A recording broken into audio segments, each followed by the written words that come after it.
राष्ट्रीय लोक जनशक्ति party RLJP प्रमुख और हाजीपुर लोकसभा सीट से सांसद पशुपति पारस की एनडीए से नाराजगी दूर हो गई है। उन्होंने पीएम मोदी के साथ फोटो सोशल मीडिया पर शेयर करके खुद को एनडीए परिवार का अंग बताया और बताया कि वो एनडीए को कभी नहीं छोड़ेंगे। पिछले दिनों बिहार में सीट बंटवारे के दौरान पशुपति पारस की आरएलजेपी को एक भी सीट नहीं मिली थी, जिससे नाराज होकर उन्होंने मोदी कैबिनेट से इस्तीफा दे दिया था। पारस के भतीजे और एलजेपी रामविलास के प्रमुख चिराग पासवान के एनडीए में 5 सीटें दी गई, जिससे वो और अधिक आहत हो गए।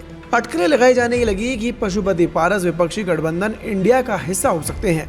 हालांकि शनिवार को इन अटकलों पर पशुपति पारस ने विराम लगा दिया। पारस ने एनडीए का हिस्सा रहने को राजनीतिक जानकार बीजेपी और एनडीए के लिए बड़ी राहत और फायदे की तरह देख रहे हैं। पशुपति कुमार पारस यदि इंडिया गठबंधन का हिस्सा बनते या फिर उनकी पार्टी अकेले भी चुनावी मैदान में उतरती तो बिहार की कई सीटों पर वोट के बंटने का खतरा मंडराने लगता।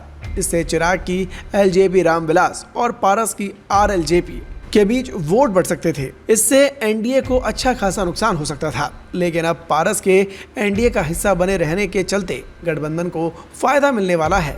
लोकसभा चुनाव में बीजेपी 370 और एनडीए 400 प्लस सीटों का टारगेट लेकर चल रही है।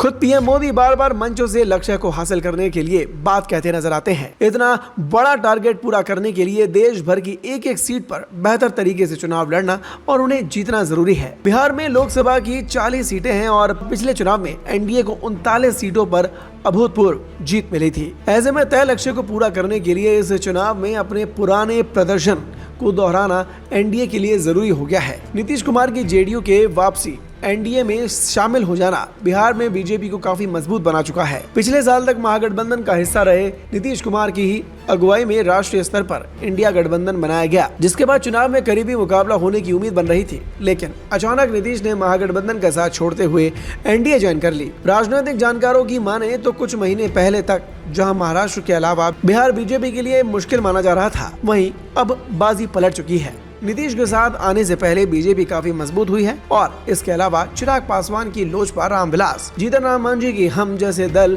एनडीए का हिस्सा पहले से ही है। पशुपति पारस के चलते भी एनडीए को और ज्यादा मजबूती मिलेगी। एनडीए ने बिहार के लिए 18 मार्च को आधिकारिक रूप से सीटों के बंटवारे का ऐलान किया। इसमें बीजेपी को 17, जेडीयू को 16, लोक जनशक्ति पार्टी रामविलास 5 सीटों पर चुनाव लड़ेगी। इसके अलावा जीतन राम मांझी के हिंदुस्तानी अवाम मोर्चा और उपेंद्र कुशवाहा के राष्ट्रीय लोक मोर्चा आरएलएम को एक एक सीट दी गई है। एनडीए में सीट नहीं मिलने की वजह से पशुपति पारस नाराज हो गए थे और मोदी कैबिनेट से उन्होंने इस्तीफा दे दिया था। अब शनिवार को उन्होंने खुद को एनडीए का हिस्सा बताते हुए एक्स पर पोस्ट किया, हमारी पार्टी रालोजपा एनडीए का अभिन्न अंग है। माननीय प्रधानमंत्री श्री नरेंद्र मोदी जी हमारे भी नेता हैं और उनका निर्णय हमारे लिए सर्वोपरि है एवं उनके नेतृत्व में एनडीए पूरे देश में 400 प्लस सीटें जीतकर तीसरी बार रिकॉर्ड तोड़ बहुमत बनाएगी। साथ ही बिहार की 40 लोकसभा सीटों पर विजय प्राप्त करने में हमारी पार्टी का पूर्ण समर्थन भी रहेगा।